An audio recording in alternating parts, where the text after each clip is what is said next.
Bonjour à toutes et à tous, bienvenue dans votre journal de l'économie sur Pi Business Info, votre rendez-vous quotidien pour comprendre l'essentiel avec l'actualité économique au Sénégal, en Afrique et dans le monde. Au sommaire aujourd'hui. Amadou Ba promet de remplacer la culture au cœur de la croissance. Le nouveau code des investissements arrive à l'Assemblée nationale. Le TER renforce sa desserte pour le bonheur des voyageurs et l'OMC acte l'entrée en vigueur de l'accord sur les subventions à la pêche. Nous parlerons aussi de la diaspora sénégalaise, du lancement d'une étude sur le carburant d'aviation durable, d'un important projet de connectivité télécom et de l'adhésion de la BOAD à l'Alliance mondiale contre la faim. Enfin, à l'international, nous irons en Côte d'Ivoire où la société minière Kobo mobilise 3,9 millions de dollars pour ses explorations aurifères. Le développement de tous ces titres, c'est dans une poignée de secondes.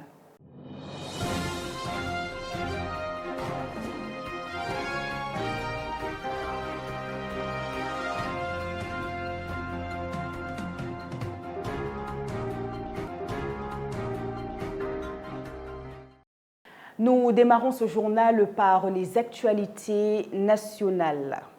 De nouvelles taxes annoncées.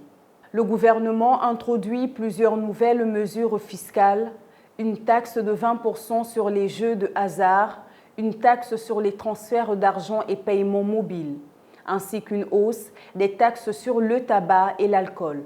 Objectif, élargir l'assiette fiscale et renforcer les recettes publiques. Diaspora, un acteur clé du redressement. Le ministre des Finances, Cheikh Diba, a salué l'apport majeur de la diaspora sénégalaise dont les transferts dépassent le déficit budgétaire du pays. Il appelle les Sénégalais de l'extérieur à devenir des acteurs privilégiés de la transformation nationale.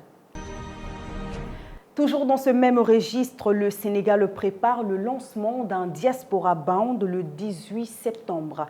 Une première dans l'histoire du pays avec pour objectif d'impliquer les Sénégalais de l'extérieur dans le financement du développement national. Khadija Soumaré, notre reporter, nous en dit un peu plus. Le Sénégal s'apprête à écrire une nouvelle page de son histoire économique. Le 18 septembre prochain, l'État lancera pour la toute première fois un Diaspora Bond, un instrument financier inédit destiné à mobiliser l'épargne des Sénégalais de l'étranger pour financer le développement national. C'est à Milan, en Italie, que le Premier ministre Ousmane Sonko a annoncé cette grande innovation en marge de la présentation du plan de redressement économique et social. La diaspora, considérée comme un levier stratégique, est appelée à devenir un acteur clé. Ousmane Sonko a même cité l'exemple d'un groupe italien prêt à investir 150 millions d'euros dans l'agriculture sénégalaise à condition que 15% du capital soit détenu par des Sénégalais. Le ministre des Finances, Cheikh Diba, a pour sa part détaillé le dispositif. Ce Diaspora Bond, lancé dans le cadre du 3e appel public à l'épargne de l'année, se veut sécurisé et rémunérateur. À travers ce nouvel instrument, le Sénégal espère donner une dimension citoyenne et patriotique à l'épargne de ses ressortissants et accélérer son redressement économique dans un contexte où les marchés financiers internationaux se montrent plus frileux. Le rendez-vous est pris pour le 18 septembre 2025. Une date qui pourrait marquer un grand tournant financier et consacrer le rôle décisif de la diaspora dans l'avenir économique du Sénégal. En bref, dans l'actualité locale, un nouveau code d'investissement. Examiné à partir d'aujourd'hui à l'Assemblée nationale, le projet de nouveau code des investissements vise à moderniser l'environnement des affaires, digitalisation des procédures, élargissement aux petites entreprises, incitation fiscale et promotion de l'investissement dans l'intérieur du pays. Sénégal, 436 000 habitants bientôt connectés grâce au service universel. Le Sénégal lance un vaste programme de connectivité avec l'installation de 774 tours télécom pour couvrir les zones blanches du pays. Le projet piloté par le Fonds de développement du service universel devrait impacter plus de 436 000 personnes, notamment dans le bassin arachidier, la Casamance, le sud-est et le nord-ouest. Objectif, réduire la fracture numérique et améliorer l'accès aux services essentiels. Amadou Ba veut repositionner la culture. Le nouveau ministre de la Culture, de l'Artisanat et du Tourisme, Amadou Ba, a pris fonction et promet de replacer la culture au centre de la croissance nationale. Il veut conjuguer patrimoine, innovation et numérique pour stimuler la création d'emplois et les recettes du secteur. Bonne nouvelle pour les usagers du TER. La SEN'TER et la SETER annoncent un renforcement du train express régional. Désormais, un train toutes les 10 minutes entre Dakar et Diamniadio du lundi au samedi. Une avancée qui promet plus de fluidité et moins d'attente pour les voyageurs.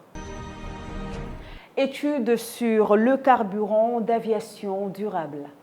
Le Sénégal lance avec l'appui de l'Union européenne et de l'OACI une étude de faisabilité sur la production de carburant d'aviation durable. Objectif, réduire jusqu'à 80% les émissions du dioxyde de carbone dans le secteur aérien et renforcer l'engagement du pays pour la transition énergétique. Un partenariat Québec-Sénégal. Une mission commerciale québécoise a présenté à Dakar des opportunités de co-développement avec les petites et moyennes entreprises sénégalaises. Énergie renouvelable, infrastructures et logement social sont au cœur de cette opération visant le transfert de compétences et la création d'emplois. À Kaffrine, des femmes formées à l'entrepreneuriat. 35 femmes de la commune de Kayi viennent d'achever une formation en transformation de produits céréaliers, commerce et embouche bovine. Une initiative qui ouvre la voie à plus d'autonomie économique dans cette région. Technologie aéronautique, intérêt émirati. Le président Diomaye Faye a reçu le PDG d'Aerodynamics Solutions, société émirati spécialisée dans les technologies aéronautiques, qui souhaite investir au Sénégal et participer activement à la vision Sénégal 2050. À l'international, Kobo Ressources mise sur l'or ivoirien. La junior minière canadienne Kobo Ressources a levé 3,9 millions de dollars pour financer ses explorations aurifères en Côte d'Ivoire. Avec un cours de l'or en forte hausse depuis janvier, l'entreprise accélère ses travaux, notamment sur le projet Kossou. BOAD a un nouvel acteur dans la lutte mondiale contre la faim. La Banque ouest-africaine de développement BOAD rejoint officiellement l'Alliance mondiale contre la faim et la pauvreté, une initiative du G20. Avec cette adhésion, elle renforce son engagement en faveur de la sécurité alimentaire en Afrique de l'Ouest et bénéficiera d'une coopération internationale pour accélérer la mise en œuvre de programmes à fort impact. Commerce mondial, l'accord de l'OMC sur les subventions à la pêche entre en vigueur. L'OMC vient d'annoncer l'entrée en vigueur de l'accord interdisant les subventions qui favorisent la pêche illégale et la surexploitation. Une avancée majeure pour l'Afrique, où la pêche artisanale reste cruciale mais fragilisée par les flottes industrielles étrangères. Le continent pourrait tirer profit de ce nouvel outil de protection des ressources marines. Zambie, deuxième contrat solaire sans garantie souveraine en 3 mois. La Zambie accélère sa transition énergétique. Le pays a signé un nouveau contrat d'achat d'électricité solaire de 25 MW avec Africa Green et Serenge Energy sans garantie de l'État. C'est le deuxième accord du genre en 3 mois, confirmant l'attractivité du marché zambien et son ambition d'atteindre 1000 MW solaires d'ici fin 2025. Afrique subsaharienne, explosion des transactions en crypto-monnaie. Les transactions en crypto-monnaie ont atteint 205 milliards de dollars entre juillet 2024 et juin 2025 en Afrique subsaharienne, soit une hausse de 52%. Le Nigeria domine le marché avec plus de 92 milliards de dollars de transactions, portées par une jeunesse connectée et la forte inflation.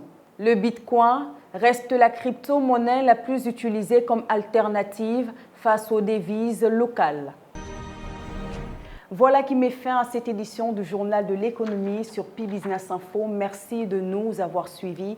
Nous nous retrouvons demain à la même heure sur la même chaîne et surtout en gardant la même énergie avec un nouveau décryptage complet sur l'actualité économique du Sénégal et du monde. À demain. Bonne journée à tous.